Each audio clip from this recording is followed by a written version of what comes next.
1000த்துல ஒரு பொண்ணுக்கு நடக்கிற சம்பவம் தான் உன் வாழ்க்கையில நடக்குதுன்னு என்கிட்ட சொன்னாங்க. அப்போ அதை நான் நம்பல. நான் குண்டா அசிங்கமா இருக்கேன்னு யாரும் என்கிட்ட நெருங்காதப்போ கௌதம் மாதிரி ஒரு அழகான பையன் என்ன கல்யாணம் பண்ணிக்கிட்டான். அடுத்த நாளே கர்ப்பமா இருக்கேன்னு தெரிஞ்சப்போ நான் நொறுங்கி போயிட்டேன். அப்ப என்னை விட்டுட்டு போன கௌதம் அதுக்கப்புறம் என்ன பார்க்க திரும்பி வரவே இல்ல. குழந்தை பிறந்ததும் நான் ஃபாரின் போயிட்டேன். இதுக்கப்புறமும் மாறாம இருக்க கூடாதுன்னு நானே என்ன கவனிச்சுக்க ஆரம்பிச்சேன். ஹெல்தியா டிரான்ஸ்ஃபார்ம் ஆனேன்.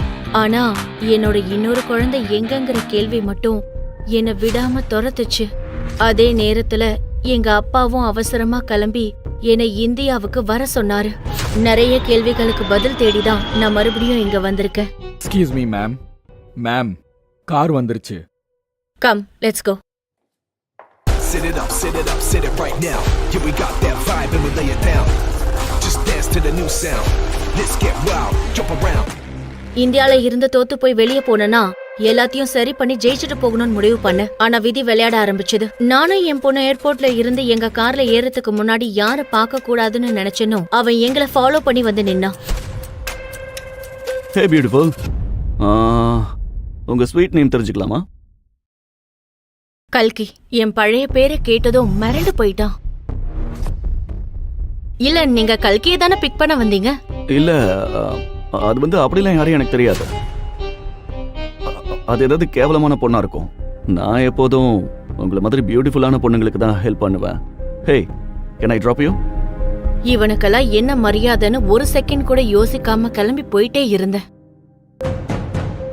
இத்தனை வருஷத்துல என்னை பாக்குறதுக்கு ஒரு தடவை கூட இவன் வரல. கட்டின பொண்டாட்டியவே இவனுக்கு அடையாளம் தெரியாத இவன்தான் நான் டிவோர்ஸ் கொடுக்க போற என் முன்னாள் புருஷன் கௌதம். யாரோன்னு நினைச்சு என்கிட்டயே ஜொல்ல விடுறான்.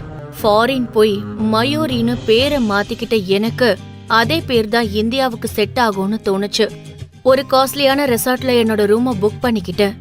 ஃபாரினர்ஸோட ஃபாரினர்ஸா இருந்ததால யாருக்கும் என்ன அடையாளம் தெரியல. அண்ணா, இந்த ப்ராப்பர்ட்டில ஸ்வீட் ரூம்ஸ் இருக்கா? இருக்கு மேம். ஒன்னு நீங்க புக் பண்ணிருக்கீங்க, இன்னொரு ரூம்ல எங்க ஓனர் விஜயேஸ்வர் தங்கி இருக்காரு. அடுத்து எங்கம்மா போறோம்? சொல்றேன், அது சர்ப்ரைஸ். நாங்க தங்க போற ரூம் ரொம்பவே ஆடம்பரமா அழகா இருந்தது. என்னை விட என் பொண்ணுக்கு அது ரொம்ப பிடிச்சிருந்தது. என் மேல அக்கறை இல்லாத என் குடும்பத்தை விட என் பொண்ணு கூட தனியா இருக்கிறதே மேல்னு எனக்கு தோணுச்சு. பேபி, ட்ரெஸ் சேஞ்ச் பண்ண.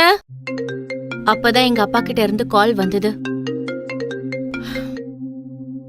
ஹலோ கல்கி, உனக்கு என்ன பைத்தியமா? கௌதம் உனக்காக 2 மணி நேரமா ஏர்போர்ட்ல வெயிட் பண்ணிட்டு இருக்கான். நீ வரவே இல்லையா? எங்க போன? நாளைக்கு வரேன். Hello hello.